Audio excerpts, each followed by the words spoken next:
Bonjour à toutes, bonjour à tous. Bienvenue à cette webconférence organisée par Acto avec la DGEFP consacrée à l'EDEC Rénovation énergétique et transition numérique dans la branche des commerces de gros. Je suis Cyril Duchamp, je suis journaliste pour l'agence de presse AEF Info, média spécialisé sur la formation et l'emploi.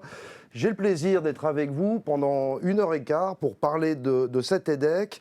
Un peu avant de démarrer, un petit rappel sur la possibilité que vous avez de poser des questions à nos intervenants tout au long de cette webconférence. Questions que je relayerai, on en prendra quelques-unes pour y répondre à la fin, vers 15h, 15h15. Vous avez aussi la possibilité de transférer le lien qui pointe vers cette webconférence qui est désormais ouvert. Donc si vous souhaitez inviter, faire partager ce lien à d'autres personnes, vous le pouvez. Voilà, la procédure sera extrêmement simple. Et puis enfin, vous aurez bien évidemment accès à un replay de cette émission en fin de webconférence. Je vous propose tout de suite, sans plus tarder, d'aborder la question de l'EDEC pour voir concrètement de quoi il s'agit, quel est le rôle de l'État, quel est le rôle d'Acto, quel est le rôle de la branche. Pour en parler, j'ai avec moi Arnaud Lasserre. Bonjour, vous êtes chargé de mission sectorielle à la mission d'anticipation du développement de l'emploi et des compétences de la DGEFP. À vos côtés, Jean-Marie Glovacki, qui est directeur du développement et des ingénieries chez Acto. Bonjour Jean-Marie Glovacki. Et Marie Vallon pour CGF, qui représente la branche des commerces de gros. Je commence avec vous, Arnaud Lasserre, peut-être pour comprendre le sens de cet EDEC, ou d'un EDEC en général. À quoi ça sert finalement et qu'est-ce que l'État souhaite encourager avec cet instrument ? D'accord, donc l'EDEC, c'est un engagement de développement de l'emploi et des compétences. Donc c'est un dispositif de l'État qui permet donc d'accompagner les branches face aux mutations économiques, écologiques ou numériques. Donc c'est un appui technique et financier que l'on met à disposition donc des branches à travers les dispositifs EDEC. Donc ça permet d'anticiper les conséquences des mutations en fait, sur les emplois et les compétences.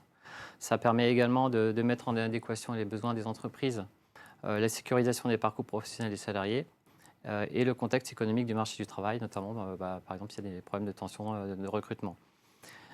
Et ça permet également donc, aux actifs occupés donc, de s'adapter, de monter en compétences, voire de changer donc, de métier et de sécuriser en fait, leur parcours professionnel.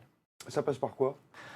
Alors en fait, ça passe par un outillage de la branche ou des branches en fait, qui ont signé l'accord, un accompagnement des entreprises et des salariés, donc soit dans le cadre de la GPEC, construction de parcours de formation, construction de parcours de mobilité professionnelle. On parle beaucoup de passerelles en ce moment pour les salariés. Ok, comment se met en place un EDEC ? Quelle forme cela prend-il ?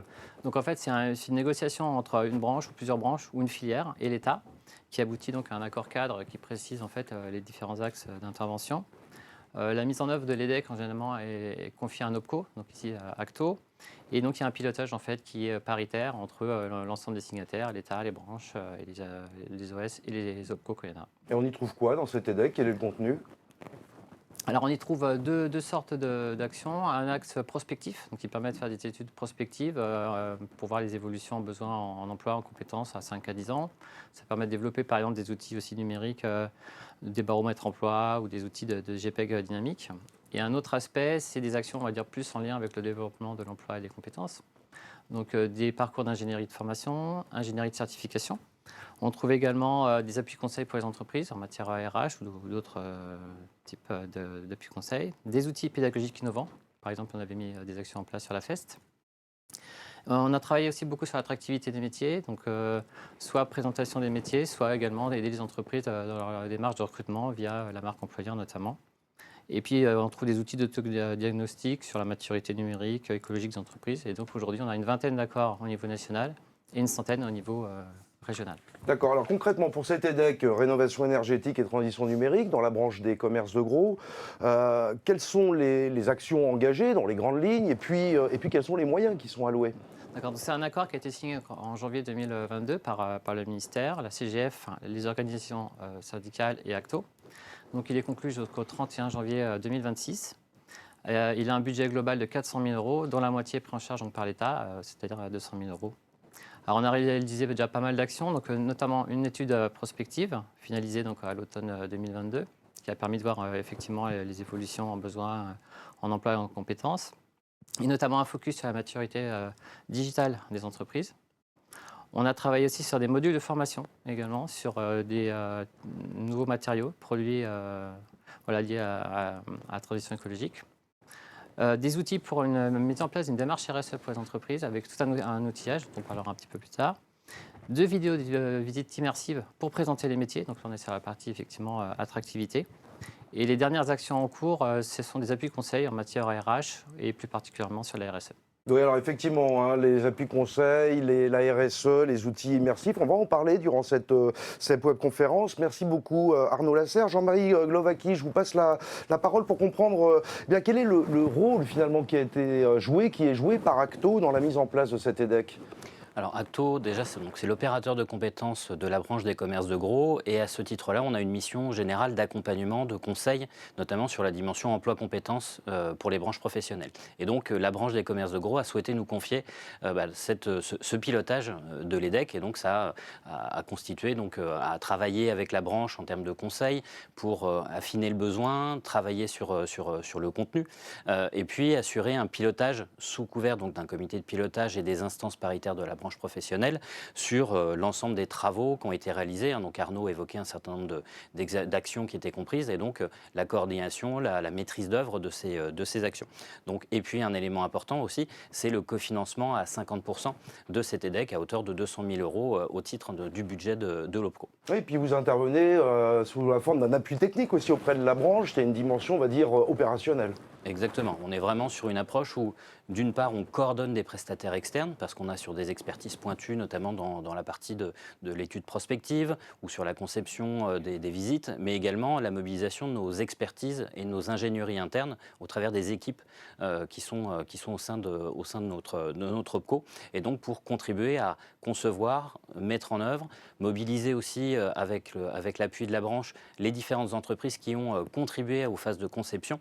Et donc on a vraiment tout cet ensemblier où on est très opérationnel avec un objectif de rendu et de réalisation au bénéfice des entreprises de la branche. D'accord, très bien. Cet EDEC qui nous mobilise aujourd'hui, a-t-il ou peut-il avoir valeur d'exemple pour d'autres branches, des branches qui souhaitent se lancer dans un exercice de la sorte ? Oui, c'est vrai que ce qui est vraiment un élément marquant, c'est l'implication de la branche dès le départ et tout au long de ces 3 années de l'EDEC. On a vraiment une intention, une co-construction et une ligne de conduite très très forte de la part de la branche et notamment dans cette approche d'anticipation très forte des enjeux sectoriels.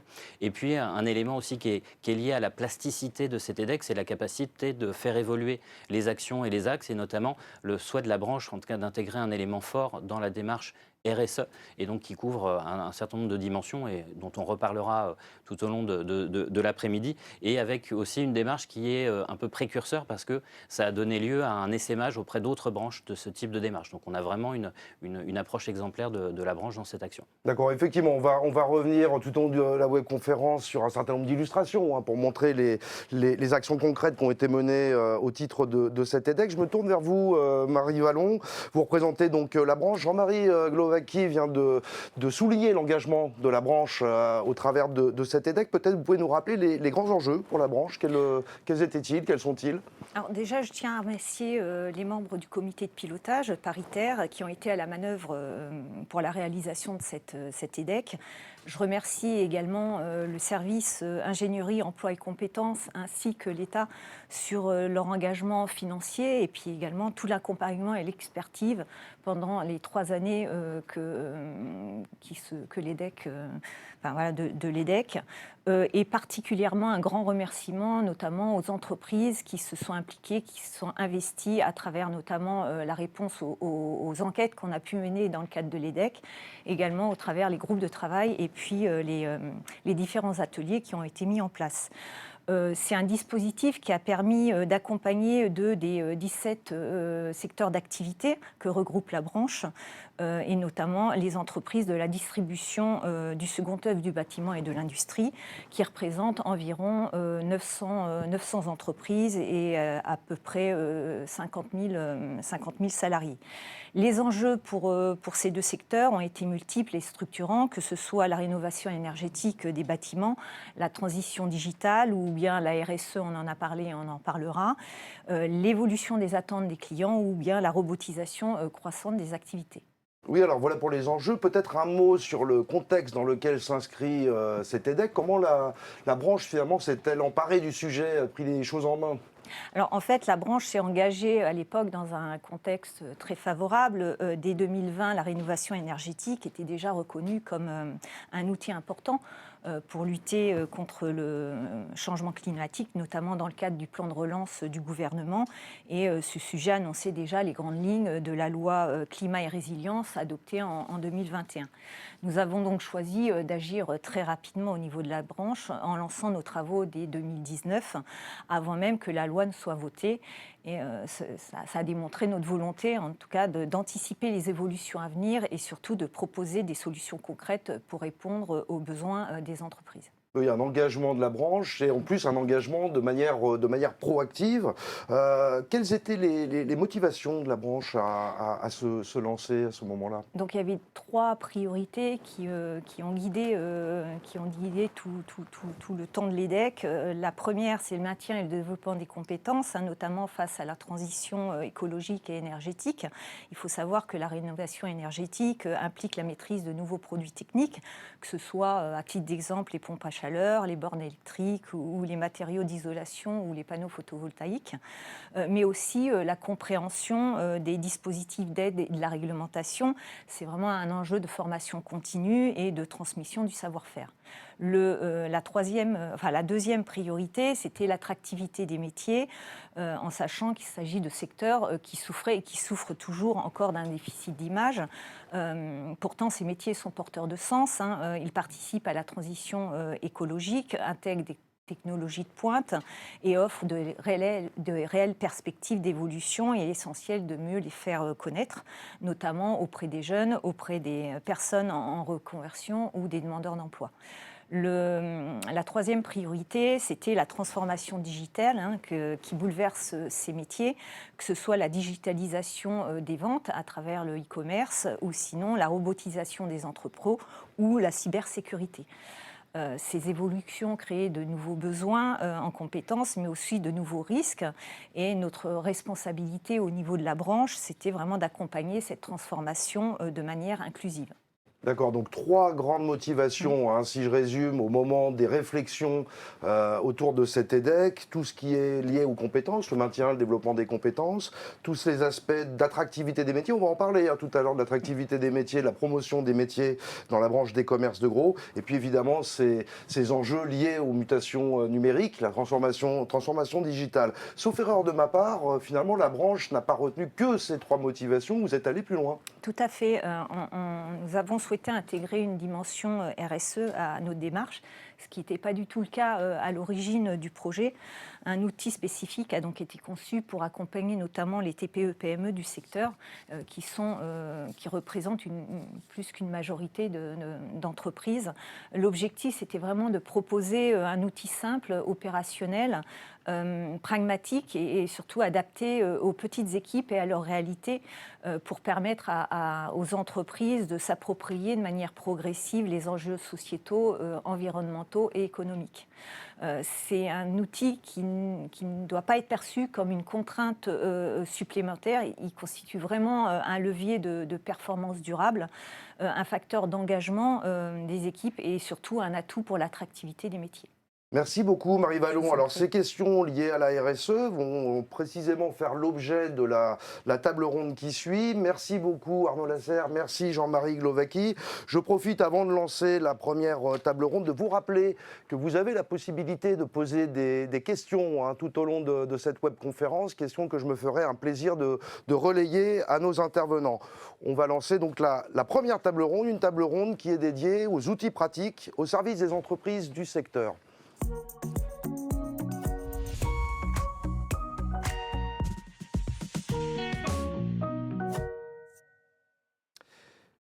Et pour en parler, j'ai le plaisir d'avoir avec moi Céline Allot. Bonjour, vous êtes chef de projet ingénierie emploi compétences chez Acto. Et à ma droite, j'ai Clément Leleu. Vous êtes responsable pôle ingénierie emploi compétences à la direction développement et ingénierie d'Acto. Bonjour Clément Leleu. Bonjour. Et nous avons également à distance Florence Carpentier, qui est déléguée de la branche des commerces de gros, ainsi que Karine Simon, qui est présidente de Trapipro. C'est une entreprise qui nous donnera un témoignage terrain sur la manière dont on utilise les outils qui sont mis au service des entreprises au travers de cet EDEC. Clément Leleu, je commence par vous, si vous le voulez bien. Tout à l'heure, Arnaud Lasserre nous a bien détaillé les contours d'un EDEC en général, avec une partie évidemment d'action. On commence à deviner, un certain nombre d'outils ont été mentionnés. Et puis il y a cette partie d'études prospectives.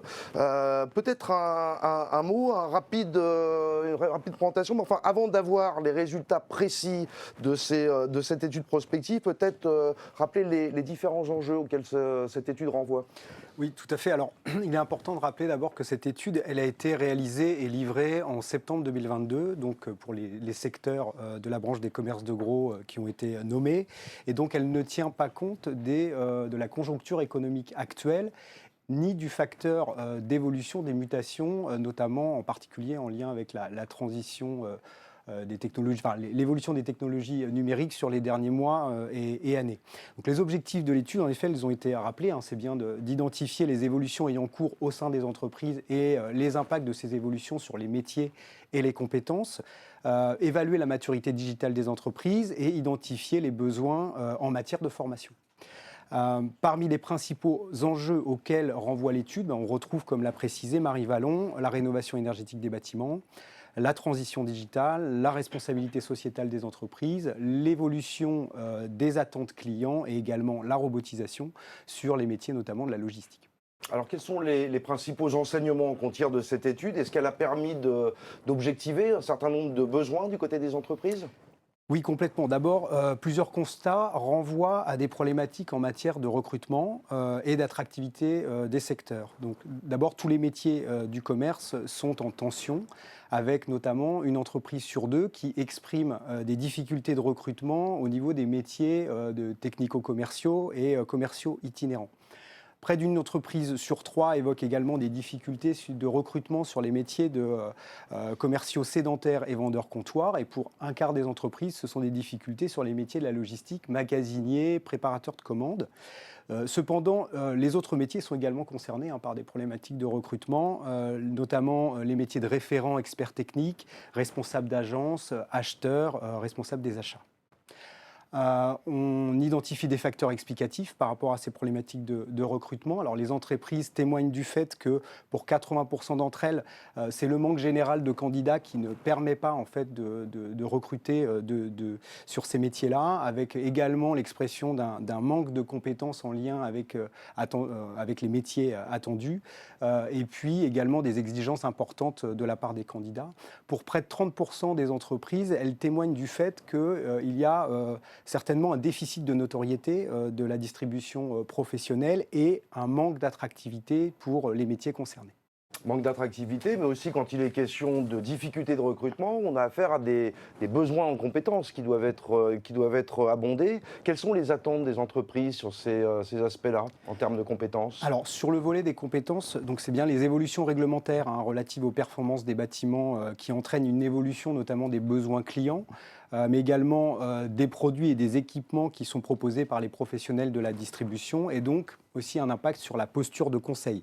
Donc, parmi les compétences à renforcer à court et moyen terme, on retrouve un certain nombre de compétences attendues, notamment sur les aspects de veille réglementaire, la maîtrise des dispositifs d'aide au financement et la constitution des dossiers de demande de subvention, mais également le conseil en rénovation énergétique, la maîtrise des nouvelles caractéristiques techniques et puis la gestion des déchets et le recyclage.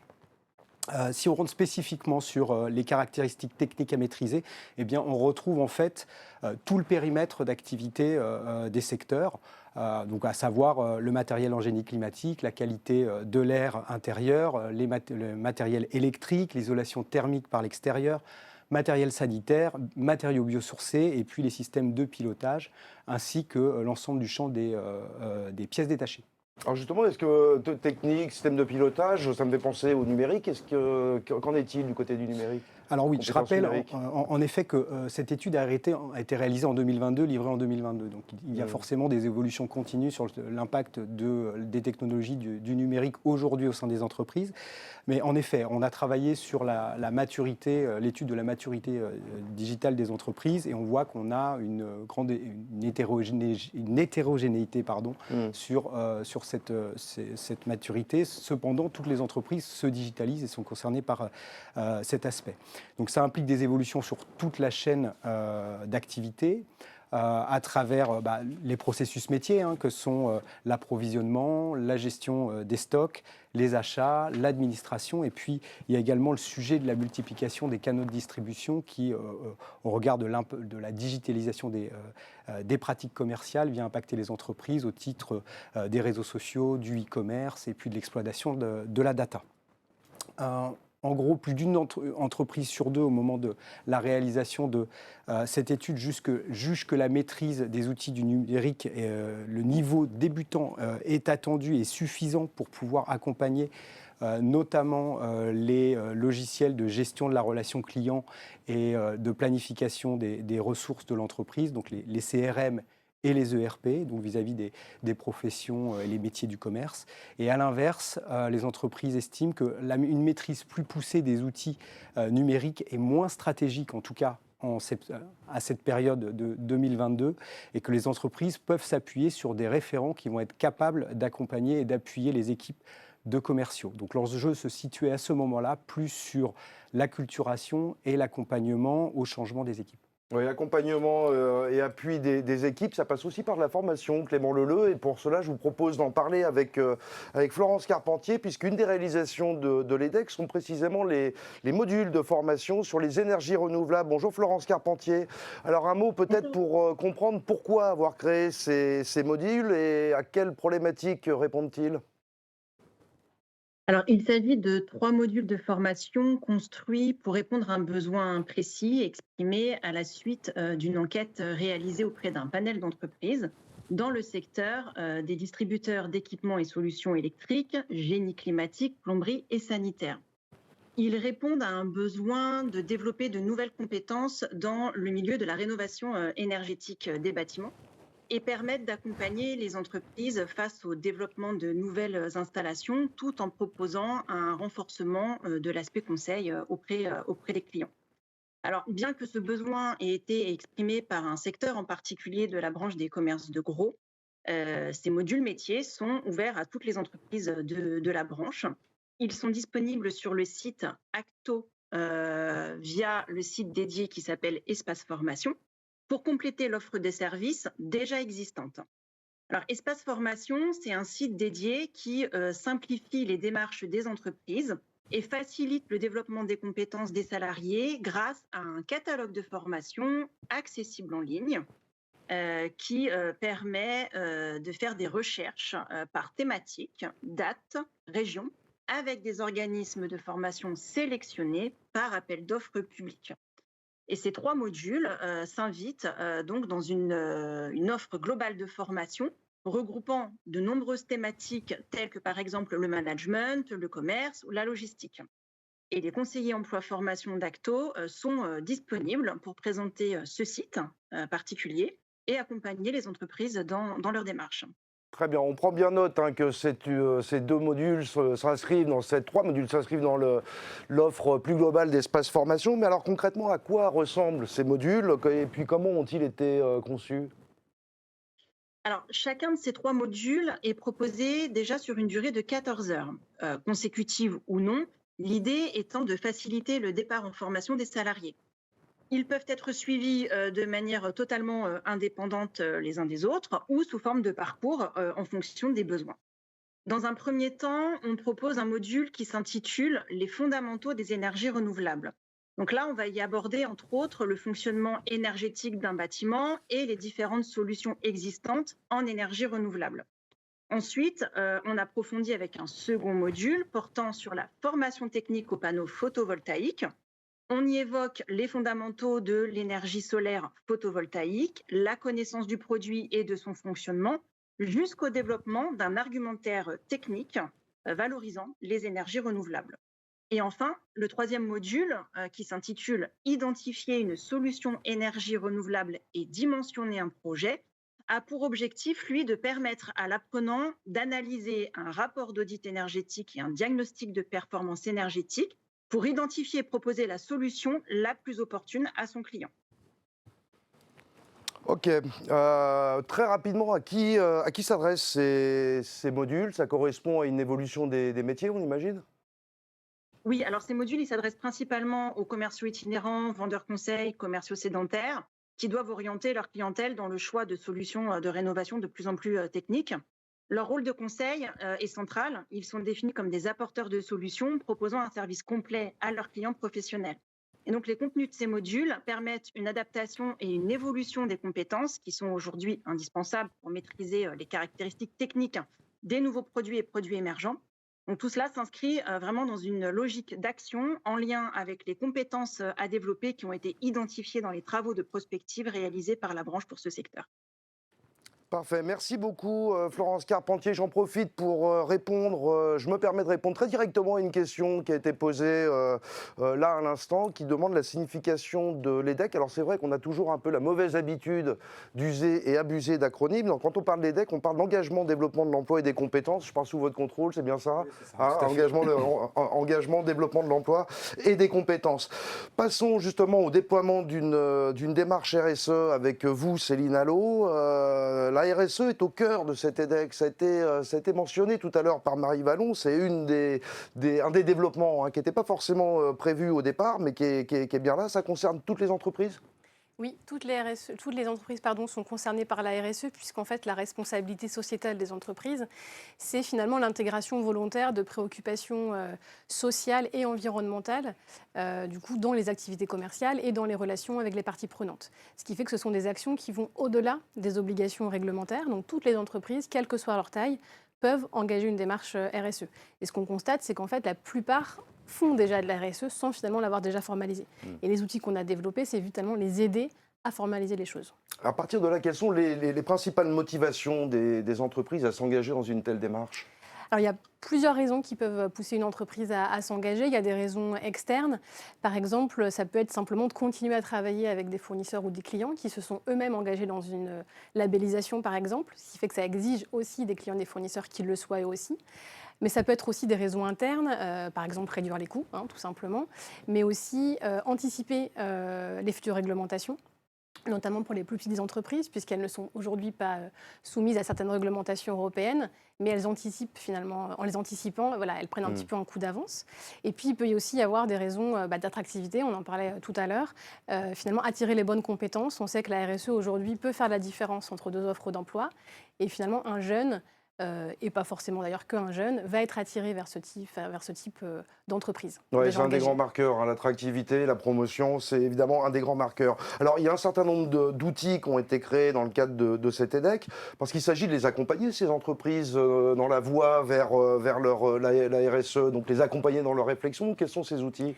Alors, il y en a 6 au total qui ont été produits dans le cadre de cet EDEC. Alors, je ne vais pas tout détailler cet après-midi, mais il y a un module accompagnement qui a été produit et qui peut vraiment servir notamment aux entreprises qui aujourd'hui sont éloignées du sujet. Ça peut vraiment être une première étape pour finalement les acculturer au sujet de la RSE, puisque dans ce module, on retrouve plusieurs chapitres, dont un dédié aux principes de la RSE, un autre sur le cadre législatif et réglementaire, ou encore un autre sur comment intégrer la RSE dans son entreprise.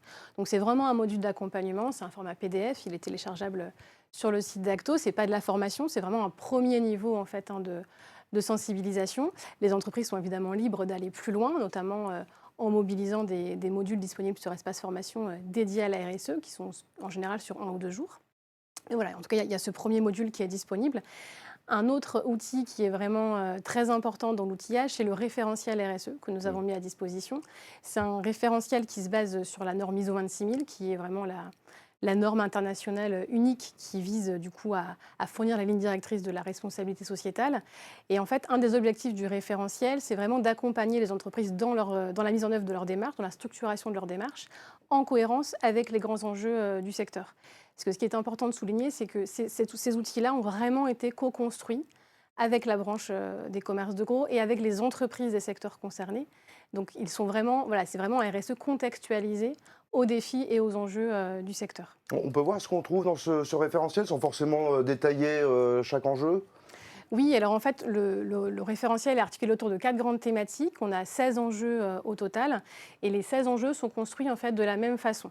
Donc à chaque fois, on retrouve une partie descriptive qui du coup définit de manière assez concise et pertinente l'enjeu au regard du contexte voilà, dans le secteur. On a une partie en pratique qui détaille voilà, de manière pratique comment l'entreprise peut mettre en place des actions, des mesures.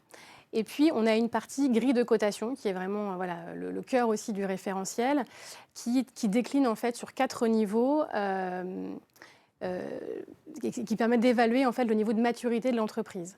Et en fait, chaque degré de maturité est accompagné d'une liste non exhaustive de bonnes pratiques. Donc, il faut vraiment finalement voir cette grille de cotation comme une boîte à outils dans laquelle l'entreprise va pouvoir venir piocher en fait, des idées de bonnes pratiques. Et évidemment, il n'est pas attendu que l'entreprise réalise l'ensemble des bonnes pratiques pour atteindre le niveau de maturité correspondant. C'est simplement, voilà, au regard de ses ressources, de ses moyens, de sa taille aussi, elle va pouvoir aller identifier des bonnes pratiques. Et puis pour chaque enjeu, on retrouve aussi des éléments d'indicateurs de performance qui peut aussi aider les entreprises à piloter finalement sa politique RSE. Une partie aussi correspondance avec, je l'ai parlé tout à l'heure, l'ISO 26000, mais aussi d'autres correspondances, notamment avec la CSRD ou les objectifs de développement durable. La réglementation en vigueur, alors qui est évidemment à date de réalisation du référentiel, donc qui n'enlève pas évidemment une veille réglementaire en parallèle, et puis aussi des ressources complémentaires via des liens. Donc ça, c'est une étape de sensibilisation, d'information, hein, c'est bien ça. Comment on fait pour aller plus loin? Alors on a d'autres outils, on a notamment l'outil d'autodiagnostic, qui est un outil accessible aussi librement en ligne sur le site d'Acto et qui permet très rapidement, en une dizaine de minutes, il y a 16 questions, de se positionner en fait sur l'échelle de maturité dont je vous parlais tout à l'heure dans le référentiel. Donc à la fin de l'autodiagnostic, l'entreprise peut télécharger ses résultats au format PDF ou au format Excel. Et si elle le fait au format Excel, elle a finalement un plan d'action qu'elle peut déployer. Alors le plan d'action n'est pas évidemment déjà réalisé, c'est à elle de le construire, mais voilà, c'est très facilitant pour elle. Et puis elle a surtout la possibilité aussi finalement de réaliser cet autodiagnostic autant de fois qu'elle le souhaite. Donc elle peut le faire aujourd'hui, mettre en place un plan d'action et rejouer finalement cette enquête dans 6 mois, dans 1 an, pour regarder et observer finalement son évolution. À noter qu'Acto n'a pas accès au contenu des réponses apportées par les entreprises, on a simplement accès au fait qu'elle ait répondu, mais on ne sait pas ce qu'elle a fait. Après, il y a d'autres outils, notamment la charte d'engagement, qui peut aussi permettre à l'entreprise concrètement de montrer à la fois en interne, mais aussi à l'externe, son engagement vis-à-vis de ces sujets. Céline Allot, une question qui concerne les TPE et les petites PME, parce qu'on va parler évidemment, toutes les entreprises sont concernées par ces engagements autour des grands enjeux de cet EDEC, mais tout de même, les TPE, les petites PME manquent de moyens humains pour s'engager dans la transition écologique, dans les enjeux de mutation numérique. Parfois, on peut sembler la montagne un peu haute, un peu indépassable. Alors, comment on fait? On peut les aider? Alors on peut surtout les rassurer parce que vraiment les outils qui ont été construits dans le cadre de cet EDEC ont vraiment été justement pensés pour des TPE-PME. Marie l'a rappelé tout à l'heure, c'est vrai que ça fait partie de la majorité des entreprises de ces secteurs. Donc ils ont vraiment été faits pour ça. Et ensuite, comme je le disais, le référentiel, il y a 16 enjeux. Évidemment, une petite entreprise n'a pas vocation à devenir exemplaire sur ces 16 enjeux. L'idée, c'est que finalement, elle puisse aller compléter l'autodiagnostic, puisque comme je le disais tout à l'heure, finalement, sans le savoir, elle fait déjà plein de choses.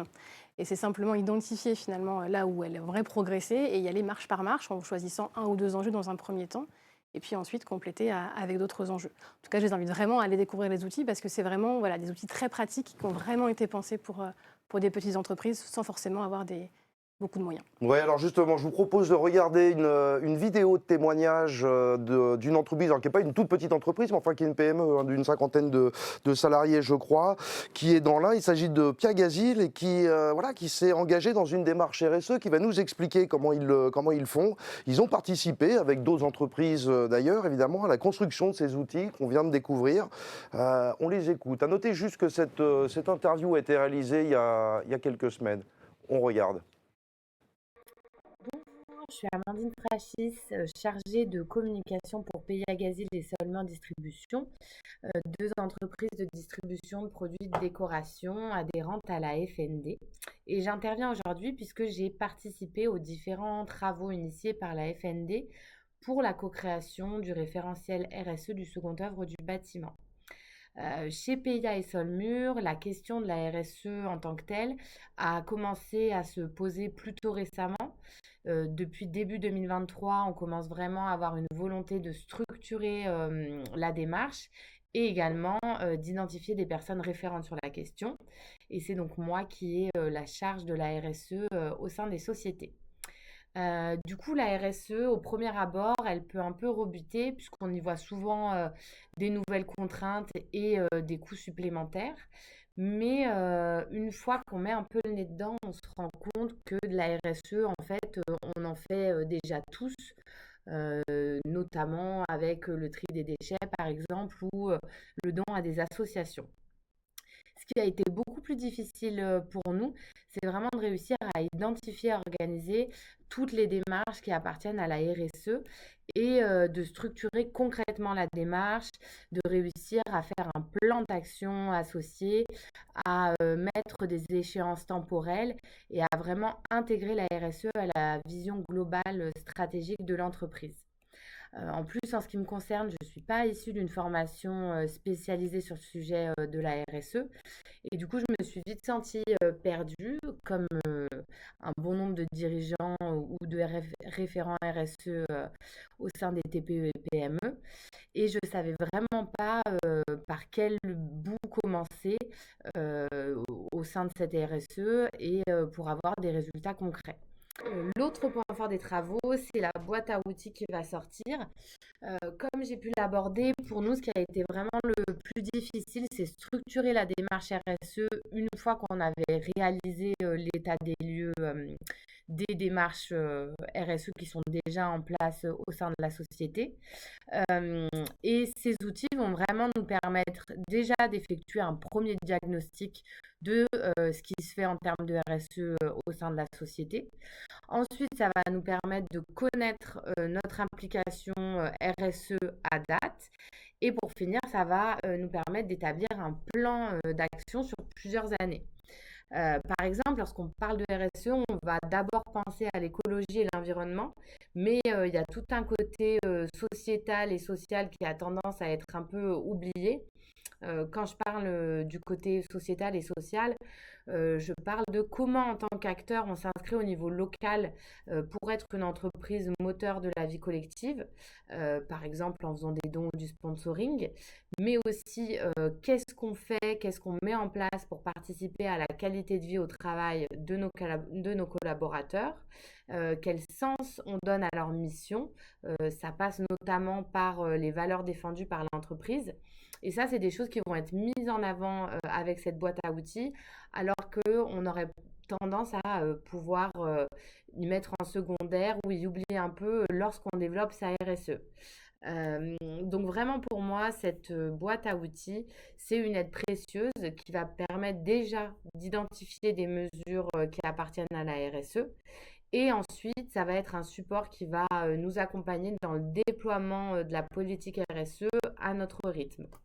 Et aujourd'hui, développer une politique RSE, c'est vraiment un enjeu majeur pour les sociétés dans les prochaines années, puisque ça peut être un vrai levier de performance pour fidéliser nos clients, donc notamment en proposant des produits et des solutions avec un impact carbone plus faible, ou développer des nouveaux services. Mais ça va être également un levier de performance pour développer son attractivité et son image de marque employeur. On sait qu'aujourd'hui, les gens ont tendance à vouloir consommer plus éco-responsable et justement afficher et communiquer sur la démarche RSE qui est en place au sein de la société peut attirer un nouveau public. C'est pour ça que vraiment la RSE, ça doit être vu comme une opportunité pour l'entreprise. Moi, je suis vraiment ravie d'avoir pu participer à ces ateliers et à la création de ces outils qui vont pouvoir faciliter l'appréhension de ce sujet par notre secteur, puisque c'est vraiment aussi ça la force du travail qui a été réalisé et des outils qui en sortent. c'est qu'ils ont été élaborés par et pour les distributeurs professionnels du second œuvre du bâtiment de toutes les tailles et surtout en lien avec les partenaires filières. Donc allons-y. Voilà pour les outils avec ce témoignage éclairant de Pia Gazi, l'entreprise grossiste en peinture de l'Inde, la région Auvergne-Rhône-Alpes. Ça, c'est pour les outils. Il y a aussi un accompagnement spécifique pour guider, structurer les démarches RSE. Céline Allot, c'est l'appui conseil RH. Tout à fait. En fait, dans le cadre de cet EDEC, on peut mettre en place des appuis conseils RH, donc ressources humaines, auprès des PME, donc de moins de 250 salariés et qui respectent les critères de définition européenne de PME. Donc c'est un dispositif en fait qui permet d'être accompagné par un cabinet extérieur, un cabinet de conseil en fait, qui est choisi par Acto, enfin sur une liste établie par Acto. Et donc c'est un dispositif qui est proposé par le conseiller emploi-formation à l'entreprise. Ça peut être soit un accompagnement individuel, soit un accompagnement collectif, donc avec plusieurs entreprises pour partager notamment les pratiques. D'accord, ce sont des appuis conseils RH qui servent finalement à formaliser les actions à mener en matière de RSE, à se fixer des objectifs, peut-être même un échéancier d'actions à mener. Oui, tout à fait. En fait, c'est vraiment un accompagnement sur plusieurs jours. On peut aller jusqu'à 8 jours d'accompagnement, donc c'est pris en charge dans le cadre de l'EDEC à 100%. Et l'objectif, c'est effectivement l'élaboration d'une feuille de route, d'un plan d'action, vraiment d'accompagner l'entreprise, alors soit sur l'accompagnement de la démarche RSE au sens large, soit sur un enjeu spécifique qu'elle considérait comme plus pertinent, ou sur aussi la digitalisation, on en parlait tout à l'heure dans le cadre de l'étude, qui est aussi un enjeu majeur pour ces entreprises. Très bien, merci beaucoup Céline Allot. Je vous propose de passer la parole à Karine Simon qui est à distance, qui est présidente de Trapi Pro. Bonjour madame. Bonjour. Pour avoir votre regard sur les outils et ces prestations d'appui RH, peut-être tout d'abord un mot rapide pour présenter votre entreprise et comprendre le contexte dans lequel s'inscrit votre démarche RSE. Un mot très rapide. Oui, donc le groupe Trapi, c'est une PME familiale qui compte 120 collaborateurs. Donc nous, on est commerce de gros, on est négoce de matériel électrique et nous avons 19 points de vente dans tout le Grand Sud-Ouest. Alors le contexte, en fait, les intervenants en ont pas mal parlé. C'est en fait que pour moi, le principal enjeu, c'est qu'en tant que dirigeant, on doit montrer l'exemple. Voilà, on doit montrer l'exemple auprès de nos collaborateurs et auprès des parties prenantes, que ce soit des partenaires, les clients ou alors les fournisseurs. Et puis, effectivement, on ne va pas se cacher, les clients exigent aussi de notre part qu'on rentre dans une démarche RSE parce que même, comme l'expliquait Madame Allot, eux-mêmes sont certifiés et donc ils demandent que nous, en tant que fournisseurs, en tant que clients, soient aussi certifiés. Donc, il y a une obligation morale et puis une obligation, on va dire, commerciale à rentrer dans la RSE. Oui, vous avez démarré quand cette démarche et avec quel appui ? Alors la démarche concrètement, la réflexion, elle a commencé en début d'année l'année dernière et elle a vraiment commencé avec l'embauche d'un apprenti RSE grâce à Acto en septembre 2024, puisque effectivement, comme toutes les entreprises, on fait tous de la RSE, mais le gros travail, c'est le travail de formalisation des outils. Et nous, on est PME, on n'a pas de responsable RSE, c'est difficilement délégable avec des personnes qui ont d'autres missions. Voilà, donc le recrutement en alternance d'un apprenti RSE nous a vraiment permis de commencer cette mission. Et sa mission principale, c'est de formaliser tout ce qu'on fait déjà, tous les outils, toutes les choses qu'on a, de le formaliser. Et on a choisi, nous, une démarche qui est la démarche d'évaluation EcoVadis, qui est une démarche, on va dire, assez légère pour l'instant, mais qui a le mérite de nous obliger à penser à la RSE, à commencer à formaliser et à se poser des questions sur où on va et à partir d'où on part, où on va et comment on y va. Très bien. Alors, que vous apportent les outils Acto ? Est-ce que ça vous permet d'aller plus loin ? Oui, alors bon, déjà l'alternance, c'est déjà un outil principal. Après, on a fait l'autodiagnostic, donc c'est à la suite de ça d'ailleurs que la conseillère Acto m'a appelée. Et là, on va commencer à partir de septembre une démarche d'appui conseil RH. Puisqu'aujourd'hui, on a quand même formalisé beaucoup de choses, mais moi, au-delà de la formalisation, parce que disait le témoignage précédent, c'est exactement ça, c'est qu'on a besoin de structuration, parce que les outils, on a de quoi faire, Acto en a fait, enfin, il y en a un petit peu partout, mais par contre, structurer une démarche, ça, c'est vraiment plus compliqué, et si on n'a personne, si on n'a pas de consultant pour se poser, pour voir avec nous les différentes étapes. Dans une PME, on ne peut pas le faire. On dit toujours qu'on le fait, mais on est toujours pris par le quotidien, par le commercial, par les problèmes financiers, les réglementations. Donc moi, voilà, l'outil principal, on a rendez-vous au mois de juillet avec le prestataire qu'Acto nous a délégué. Mais moi, vraiment, mon attente là-dessus, c'est qu'il m'aide à me poser pour structurer la démarche. C'est vraiment mon attente principale. Très bien, merci beaucoup Karine Simon. Donc on a bien entendu cette utilisation d'outils. Le premier des outils, c'est vrai, on n'y pense pas, mais c'est quand même l'alternance. Recruter un alternant pour s'occuper de ces questions RSE et ensuite les appuis conseils RH qui permettent de structurer, d'aller plus loin. Merci beaucoup Karine Simon, merci beaucoup Céline Allot, merci Clément Leleu, vous restez d'ailleurs avec moi. Je vous propose, nous allons passer à la deuxième table ronde qui va être consacrée à la promotion des métiers grâce aux visites immersives. Ça a été annoncé, il y a eu un teasing, je dirais presque tout à l'heure, sur ces visites immersives. On va regarder tout de suite de quoi il s'agit. Juste avant de lancer cette table ronde, je vous rappelle que vous avez la possibilité de poser des questions. N'hésitez pas, j'ai un œil sur le mur de questions, je les relayerai comme je l'ai fait tout à l'heure. On enchaîne avec la deuxième table ronde.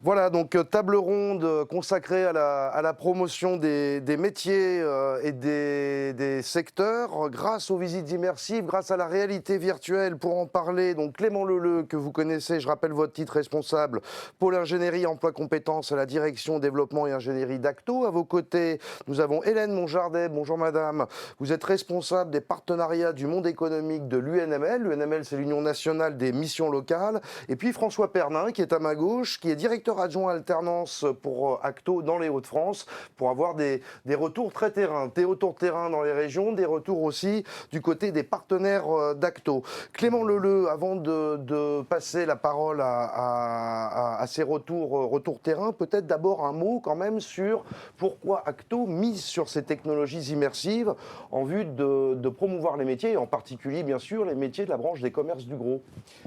Alors d'abord, ça a été évoqué préalablement, c'est qu'en effet, le sujet de l'attractivité est un sujet extrêmement important et Marie Vallon le rappelait en propos introductifs. C'est également un choix qui a été confirmé par les résultats qu'on évoquait, les enseignements de l'étude prospective, avec un déficit de notoriété des secteurs, des entreprises qui considèrent que certains métiers peuvent paraître peu attractifs et cela est venu confirmer l'opportunité d'investir le sujet. En parallèle de ça, la direction de la communication avait aussi entamé un travail de veille technologique sur les différents outils de promotion des métiers et notamment celui-ci est apparu comme un outil à véritable potentiel dans la mesure où dans le cadre notamment des salons, mais pas que, mais en tout cas dans le cadre des salons, ça a tout de suite un effet extrêmement attractif vis-à-vis des publics qui sont directement happés par la démonstration et l'utilisation de la technologie. Oui, alors je vois d'ores et déjà François Pernin qui acquiesce en disant oui, l'aspect attractif. On va en parler, on va voir comment ça se passe dans les Hauts-de-France. Quelques mots brefs tout de même, Clément Leleu, sur la manière dont s'utilise l'outil. Il y a plusieurs façons de l'utiliser? Alors, il y a plusieurs façons de l'utiliser. Il y a deux usages possibles. Celui de l'utilisation du casque de réalité virtuelle sur des usages divers et variés, mais on reparlera du sujet des salons. Et puis, l'utilisation de l'outil directement via son ordinateur et une URL qui permet un usage à la fois individuel, voire collectif de l'expérience d'immersion. Il y a deux univers propres aux deux secteurs qui sont ici représentés et puis on va être donc immergé dans différents espaces professionnels et on va pouvoir aller être interpellé par des avatars, consulter des vidéos et aller utiliser des ressources type fiche métier pour s'informer. Ok, est-ce que c'est un outil qui peut être évolutif? Est-ce qu'il peut être adapté, voire enrichi? Oui, complètement. Alors, en fonction des besoins, de l'évolution des métiers, on peut imaginer en effet à intégrer de nouveaux métiers dans cette visite immersive. On peut imaginer à intégrer de nouveaux univers à cette visite immersive, voire des techniques, des technologies de gamification qui permet aussi de s'adresser au public jeune notamment et d'avoir des mises en situation à travers des jeux. Ok, on regarde à quoi ça ressemble. On a une courte vidéo qui nous permet de montrer les usages et puis peut-être aussi nous donner envie.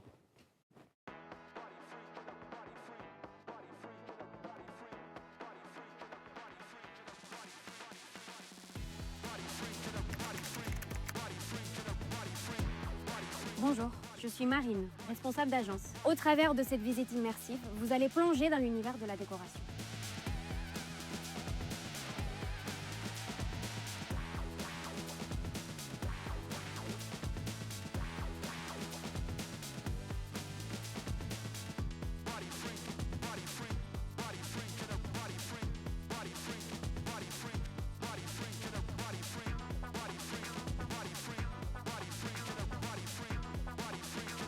Bonjour, je m'appelle Kevin Dumont, j'ai 34 ans et je suis technico-commercial sédentaire dans le thermique.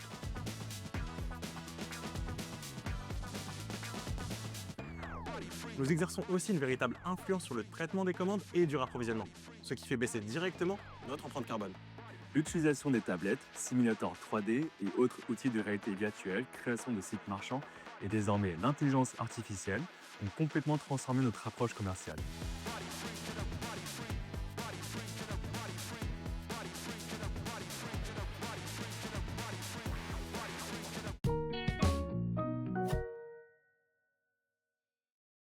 Voilà pour ces solutions immersives avec des visites virtuelles. Je vais vous passer la parole, François Pernin. En tout cas, Clément Leleu, merci beaucoup. On retrouve plus de l'information sur le site ici, c'est ma place, .acto.fr. Oui, tout à fait. C'est l'URL qu'on a vu apparaître. François Pernin, bonjour. Bonjour. Les solutions d'immersion, solutions de réalité virtuelle, vous les utilisez dans les Hauts-de-France activement, je dirais, pour la promotion des métiers, en particulier les métiers de la branche des commerces de gros. Tout à fait, plus qu'activement. Et en plus, c'est vrai que ça donne vraiment envie. Ça donne vraiment envie d'y aller. Oui, on l'utilise surtout dans les forums, les salons. On les utilise aussi avec nos partenaires, les services publics de l'emploi, notamment les missions locales, sur des actions que nous menons avec eux. Mais dans les salons et les forums de l'emploi, dès que vous sortez les casques à réalité virtuelle, c'est pas l'émeute, mais vous avez la queue. Les jeunes, ils le prennent tout de suite en main. Déjà, ils essayent de se dépasser. Et on a du mal un peu à les canaliser, mais c'est un produit vraiment super. Facilité de prise en main, ça leur parle vraiment. Les vidéos immersives ne sont pas trop longues. Vous savez très bien qu'il faut que ça aille vite, et c'est le cas, ça va vraiment vite. Différentes petites choses. Qu'est-ce que vous avez dans cette vidéo? Ça présente deux activités de la branche des commerces de gros, la distribution électrique, sanitaire et génie climatique, la distribution en produits de décoration du bâtiment. Donc ils choisissent une des deux vidéos et après ils se promènent dans ces sortes d'entreprises et là ils peuvent voir. En fait, ils découvrent les environnements de travail via la réalité virtuelle. Ils peuvent concrètement, ça se passe comment? Ils peuvent se balader dans les entrepôts. Exactement, dans les différents services de l'entreprise, le showroom, le magasin, le stock. Et pendant qu'ils se promènent ou qu'ils découvrent l'entreprise et l'environnement, ils sont arrêtés par des salariés de l'entreprise qui présentent leur métier. Donc différents salariés, préparateurs de commandes, les commerciaux, technico-commerciaux, responsables d'agence et vendeurs comptoirs. Ils peuvent s'arrêter et ces gens-là présentent leur métier. Et c'est vraiment, de toute façon, après on le voit, quand ils prennent tout de suite en main, on leur donne tout de suite l'appareil. Souvent les familles, les papas, mamans les accompagnent dans les forums, dans les salons, ils le font aussi. Point important, les familles sont c'est le premier prescripteur, on dit, sur l'orientation. Tout à fait. Et même le questionnement des parents et le questionnement des jeunes, quand ils sortent de ces immersions très courtes et très pertinentes, tout de suite, il y a le sourire, il y a l'étonnement en disant « Tiens, c'est ça les métiers du commerce de gros ». Et il y a les interrogations, ce qui nous permet, nous, après, de répondre à leurs questions et de les envoyer sur des fiches métiers, de les envoyer sur notre site « Ici, c'est ma place » dédié aux jeunes, à l'alternance et à la promotion des métiers. Les fiches métiers aussi importants, et de les orienter, créer des vocations peut-être sur ces métiers-là, qui sont souvent méconnus, mais ces casques à réalité virtuelle, c'est vraiment un super outil, pas d'amusement surtout, un super outil pour qu'ils puissent comprendre ces métiers-là et avoir envie d'y aller. Donc vraiment un outil qui a un pouvoir d'attraction, on va dire. Énorme. Mais on dépasse l'effet waouh, c'est-à-dire qu'on est vraiment dans une logique d'inciter, de donner envie d'aller voir plus loin, de se renseigner, de s'informer sur les possibilités, les réalités de ces métiers. Ça, c'est ce que vous confirmez au niveau du terrain. Tout de suite. De toute façon, on les voit au niveau de forme, on a beaucoup de monde tout de suite, ce pouvoir d'attraction de l'outil. Et après, on a des questions. Les jeunes, souvent, c'est un peu de la timidité. On a souvent des questions des parents, questions des jeunes. Donc, on peut les orienter vers tous les atouts que nous avons, nous, Acto, pour pouvoir orienter les jeunes. Ici, c'est ma place, les fiches métiers, etc. Clément Leleu vous en a parlé tout à l'heure. Non, vraiment, c'est l'arme fatale, ça. Très bien, merci beaucoup François Perdant. On voit avec votre motivation qu'il y a effectivement un pouvoir de fascination avec cet outil. Je vous propose de passer la parole à Hélène Monjardet. Madame, vous représentez les missions locales. Peut-être on va dire un mot d'abord, quelques rappels sur la réalité du réseau des missions locales. Et puis bien sûr, je vais vous interroger sur le retour, comment c'est utilisé, quelle est la perception des jeunes, est-ce que ça confirme ce que vous avez entendu. Mais un mot d'abord sur le réseau des missions locales. Avec plaisir, bonjour à toutes et à tous, merci beaucoup pour cette invitation. Alors l'Union nationale des missions locales, c'est la tête de réseau des missions locales. Les missions locales, c'est 440 missions locales et 7000 lieux d'accueil répartis sur l'ensemble du territoire national et ultramarin d'ailleurs. Donc on couvre un large périmètre et donc on est au plus près, un ancrage territorial très fort, au plus près des besoins des jeunes et des attentes des entreprises. Donc nous sommes membres du RPE. Et au titre de notre réseau pour l'emploi. Pour l'emploi, oui. Et au titre effectivement de notre service de public de l'emploi, les missions locales ont donc la mission d'accompagner les jeunes entre 16 et 25 ans dans leur insertion sociale, professionnelle et dans leur accès à l'autonomie. Donc voilà, on accompagne un peu plus d'1 million de jeunes chaque année sur différentes thématiques d'ailleurs plus largement que l'emploi, mais sur des sujets de logement, de mobilité, etc. Oui, puis des jeunes de profils en fait assez différents, qui sont pas forcément des infrabacs. On a aussi des étudiants qui sont accompagnés. Complètement, 36% d'entre eux sont effectivement des jeunes bac et bac plus 2, et puis une majorité quand même de décrocheurs et d'infrabacs. Alors parlons de ces actions qui sont menées avec Acto. En quoi consistent-elles? Et puis d'abord peut-être qu'il y a un cadre. Tout ça s'inscrit dans un contexte bien précis. Tout à fait. Alors effectivement, dans le cadre du partenariat national que l'on a conclu avec Acto et avec la branche commerce de gros, c'est tout un socle d'offres de services dédiées que l'on va mobiliser. Donc ce sont des actions qui vont s'adresser particulièrement aux jeunes éloignés de l'emploi et qui vont bénéficier d'un accompagnement collectif pour les préparer en amont d'une mise d'une entrée en formation ou d'une entrée en emploi. Concrètement, donc, c'est la mise en place de journées qui vont être animées par les conseillers Acto. Donc, c'est un des programmes comme le dispositif Starter, dont on a parlé précédemment, des programmes assez courts, organisés sur quelques jours, qui sont parfaitement adaptés au profil des jeunes que nous accompagnons, qui permettent notamment une approche très concrète et une découverte des métiers du commerce de gros. Donc voilà, c'est la combinaison de plusieurs typologies d'actions. Ça peut être des visites de plateaux techniques en lien avec les OF, avec les CFA, des échanges avec des formateurs, des rencontres avec les professionnels.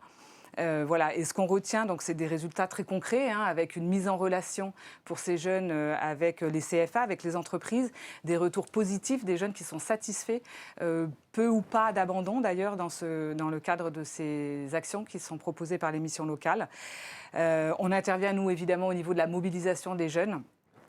Et puis quelque chose aussi qui est important, ça permet aussi de casser les représentations, les a priori que peuvent avoir certains jeunes sur certains métiers et qui peut aussi freiner leur insertion.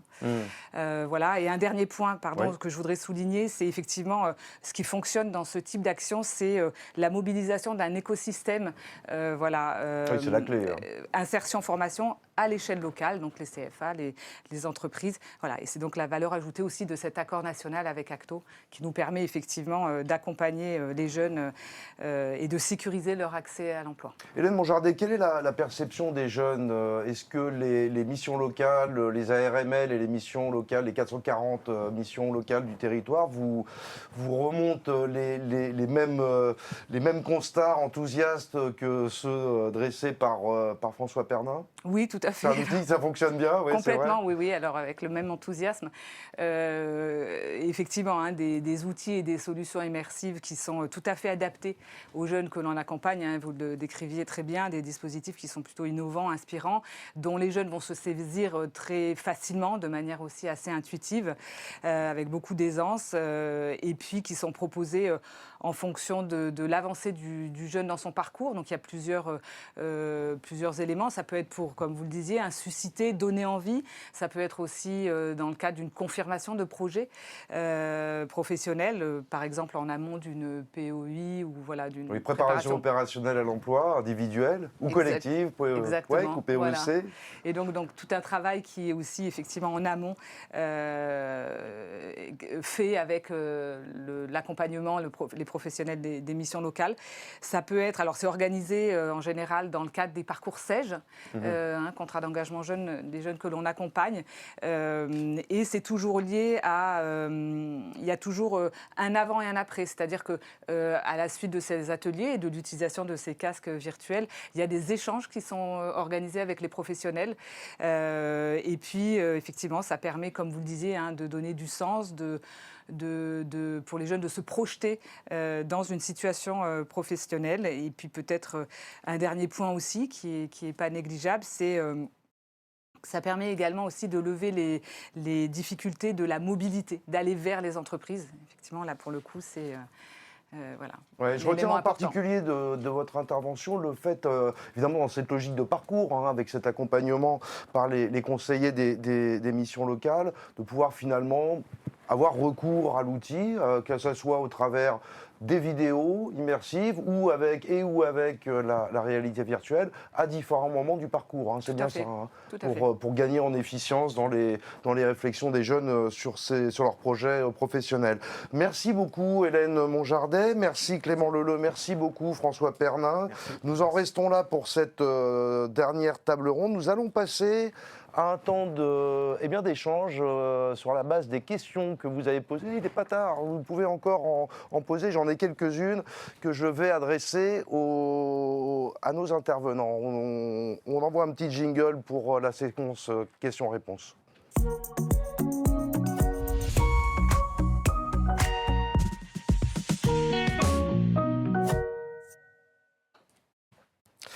Voilà, donc on retrouve pour cette fin de webconférence, déjà je dirais, mais on n'a pas totalement terminé puisque nous allons prendre quelques-unes des questions qui ont été posées par les internautes. On retrouve donc Céline Allot, on retrouve Marie Vallon, on retrouve Arnaud Lasserre et Clément Leleu. Merci d'être là avec moi pour répondre à quelques-unes des questions qui ont été posées. Alors, je dirais presque sans surprise, ce sont des questions qui sont très concrètes. On a été très concret, il me semble, dans les présentations avec des illustrations. Les questions sont à l'image des débats. Une première question concerne la démarche RSE, donc peut-être plus pour vous, Céline Allot. Elle est posée par une entreprise qui se demande si le fait d'aller dans une démarche RSE, avec l'aide des outils que vous avez présentés, est-ce que ça permet d'obtenir une labellisation, tout du moins de tendre vers une labellisation ? Comme EcoVadis, peut-être. Alors, ça ne permet pas d'obtenir la labellisation EcoVadis, le fait d'utiliser ces outils. En revanche, ça peut effectivement les aider à construire la démarche pour aller se faire labelliser. Mais effectivement, l'utilisation seule des outils ne permet pas de labellisation. Et on n'a pas créé de label spécifique pour ce secteur. En revanche, effectivement, ça peut les aider, comme l'a témoigné tout à l'heure l'entreprise TrapiPro, pour au moins, en tout cas, déjà structurer sa démarche et aider finalement aussi à répondre à la labellisation. Oui, ça ne permet pas d'obtenir la labellisation en tant que telle, mais en tout cas, ça contribue, ça consolide la logique pour y parvenir. J'ai une autre question d'une autre entreprise, donc je continue à vous la poser, Céline Allot, mais si vous souhaitez également ajouter un mot, Marie Vallon, par exemple, une entreprise qui se pose la question de l'accompagnement RH, qui a été donc l'appui conseil RH dont nous avons parlé, qui se dit intéressé, mais qui aimerait bien savoir comment ça se passe. Qui faut-il contacter? C'est quoi, c'est le conseiller? C'est son conseiller emploi formation. Proximité. Tout à fait. C'est son conseiller emploi formation Acto qui va du coup l'accompagner, lui indiquer du coup si l'entreprise est éligible ou non, et puis effectivement l'orienter si c'est la bonne solution ou non pour elle. Voilà. Donc c'est vraiment le conseiller, la porte d'entrée pour les entreprises. D'accord. J'essaye de regrouper un petit peu quelques questions par thématique. Donc, on va rester sur la thématique RSE. Une question qui est posée qui concerne les fédérations professionnelles, à savoir quelles sont les fédérations professionnelles associées à ces outils RSE. On l'a dit au départ, hein, c'est cet EDEC qui était dédié à deux des secteurs d'activité, hein, de la branche des commerces de gros, hein, qui en regroupe plus de 17. Et donc du coup, aujourd'hui, la RSE et les outils qui sont associés sont dédiés à ce secteur-là, à savoir la distribution du second œuvre du bâtiment et de l'industrie. Alors, pour élargir peut-être l'interrogation, on s'interroge on fait plus que s'interroger dans la branche pour pouvoir décliner, en tout cas élargir les outils qui ont été mis en place pour ces deux secteurs-là à l'ensemble des secteurs d'activité de la branche. Donc ça, c'est un travail. On a souhaité effectivement aller au bout de ce chantier-là pour pouvoir effectivement mettre en œuvre ce travail d'élargissement à tous les secteurs. Mais ça, ce sera certainement courant, en tout cas fin d'année 2025. Voilà. Et avec l'accompagnement d'Acto sur ce volet. D'accord. J'ai une question alors très large qui concerne les EDEC. Est-ce que l'on retrouve ce type de démarche, les EDEC, dans d'autres secteurs ?